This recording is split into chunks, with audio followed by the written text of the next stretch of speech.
الكاتبة أحلام السغانم هاجمت الرجل وحذرت النساء منه، ولكنها تزوجت 4 مرات.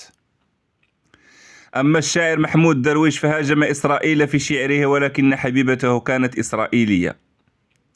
المتنبي قال عن نفسه: السيف والبيداء تعرفوني، ولكنه كان أجبن من أن يرفع سيفه لمواجهة قاتله. ديل كارنيجي الذي ألف كتابه الشهير دع القلق وابدأ حياتك، ثم مات منتحرا. جون جاك روسو ألف العديد من الكتب في التربية وأودع أبنائه في ميتم. وأخيرا ستجد في هذه الصورة من مونديال 86 مارادونا مكتوب على قميصه لا للمخدرات، وبلاتيني مكتوب على قميصه لا للفساد. بعدها مارادونا أصبح مدمن مخدرات، وبلاتيني أصبح فاسد. اقرأ كل شيء، لكن لا تصدق كل شيء.